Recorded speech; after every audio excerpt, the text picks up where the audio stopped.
और महत्वपूर्ण क्षेत्र में महत्वपूर्ण समझौतों पर हस्ताक्षर करना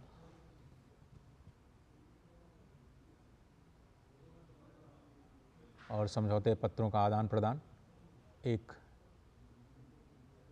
नई ऊर्जा के साथ एक नए सफ़र पर दोनों ही देशों के संबंध जाते हुए प्रधानमंत्री नरेंद्र मोदी एक एक कर सभी राजनयिकों का भारत की परंपरा और संस्कृति के अनुरूप अभिवादन करते हुए ब्रुनेई हमेशा से भारत की एक्ट ईस्ट नीति और इंडो पैसिफिक विज़न का स्वागत करता रहा है, समर्थन करता रहा है। इस लिहाज से बहुत ही शांतिप्रिय देश भारत भी, ब्रुनेई भी।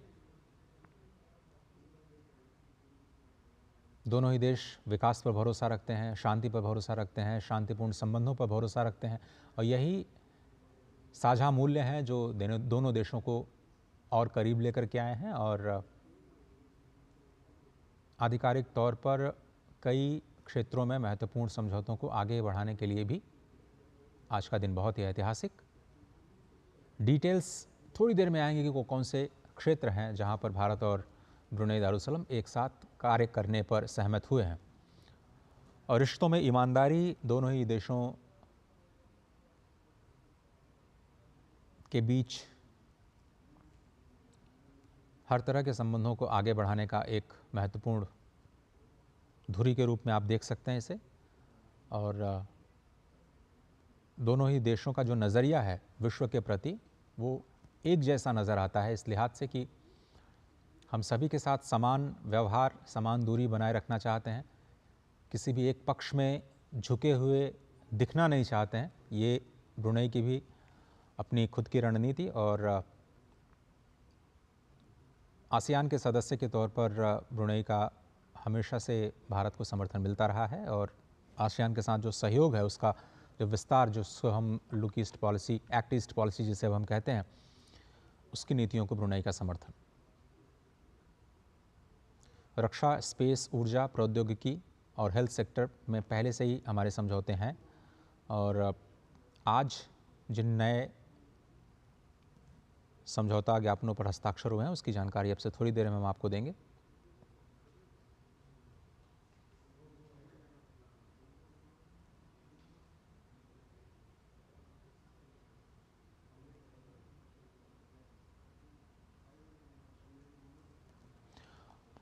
और पूर्व राजनयिक इस वक्त हमारे साथ दुपे वोरा साहब बने हुए हैं, राहुल मिश्रा जी भी इस वक्त स्टूडियो में हैं। वोरा साहब, आप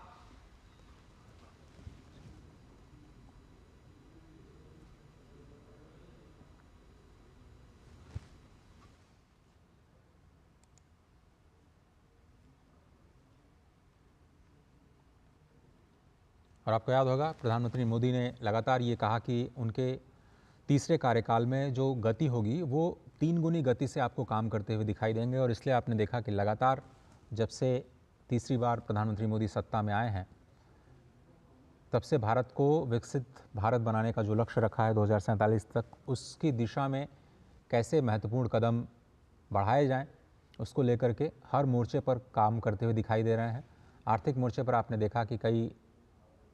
सारी कैबिनेट की बैठकों में उसी विकसित भारत के विज़न के साथ अत्यंत महत्वपूर्ण फैसले लिए गए। उसके बाद विदेश नीति के मामलों में कैसे हम अपने जो महत्वपूर्ण साझेदार देश हैं उनको इस विकास यात्रा में शामिल करें, कैसे सभी का सहयोग लेकर के भारत को विकसित देश बनाया जाए। तो लक्ष्य सिर्फ एक ही है कि भारत को साल 2047 तक विकसित राष्ट्र बनाना है और उस रास्ते में हमें, उस सफ़र में, उस यात्रा में हमें जिन रास्तों की ज़रूरत होगी, जिन साधनों की ज़रूरत होगी, वो सभी कार्य हमें करने आवश्यक हैं। और ऐसे में अपने पड़ोसी देशों के साथ संबंधों को और मजबूत करना, अपने सहयोगी देशों के साथ संबंधों को और प्रगाढ़ बनाना भी हमारी कूटनीति का, हमारी राजनयिक संबंधों की पूरी जो पृष्ठभूमि है उसके केंद्र में रहा है। और ब्रुनेई दारुसलाम आसियान क्षेत्र में अभी तक द्विपक्षीय तौर पर उतने केंद्र में नज़र नहीं आ रहा था। प्रधानमंत्री मोदी की निगाह वहाँ गई और अभी केवल 3 महीने ही हुए हैं तीसरे कार्यकाल में उन्हें, जब उन्होंने द्विपक्षीय वार्ता का रास्ता चुना और 3 दिनों की इस यात्रा में ब्रुनेई दारुसलाम और सिंगापुर दोनों ही देशों को एक साथ जोड़ करके देखा। दोनों ही देश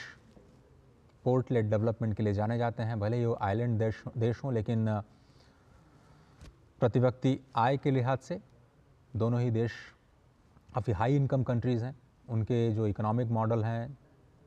उनसे भारत काफ़ी कुछ सीख सकता है। भारत के डिजिटल पब्लिक इंफ्रास्ट्रक्चर, जैसा कि हमारे मेहमान बता रहे थे कि वहाँ से भी पूरी दुनिया जिस तरह से वैल्यू कर रही है उसको, ब्रुनेई में भी शायद इसकी गूंज कुछ सुनाई दे सकती है। सिंगापुर के साथ पहले ही हम NPCI के ज़रिए पेमेंट्स को लेकर के समझौता कर चुके हैं और चूँकि करेंसी पैरिटी है ब्रुनेई दारुसलाम और सिंगापुर डॉलर के बीच में,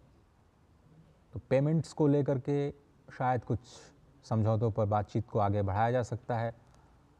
दोनों देशों के बीच पीपल टू पीपल कनेक्ट को लेकर के कुछ समझौते किए जा सकते हैं, ज़्यादा आदान प्रदान हो, लोगों की आवाजाही दोनों देशों के बीच में बढ़े, कारोबारी संबंध और मजबूत हों। जिन सेक्टर्स में भारत पहले से ही वहाँ कार्य कर रहा है उसको भी और मजबूती मिले। इसको लेकर के चीज़ें आसान बनाने पर कुछ विचार विमर्श हो सकता है। ब्रुनेई से भारत में निवेश को बढ़ाने को लेकर के प्रधानमंत्री अपील कर सकते हैं। पोर्ट लेड डेवलपमेंट, भारत के इंफ्रास्ट्रक्चर में इन्वेस्टमेंट को लेकर के ब्रुनेई का आह्वान किया जा सकता है। कैसे अलग अलग क्षेत्रों से निवेश को ज़्यादा आकर्षित किया जाए, कारोबारी संबंधों को कैसे और मजबूत बनाया जाए, और कूटनीतिक लिहाज से इंडो पैसिफिक में, साउथ चाइना सी में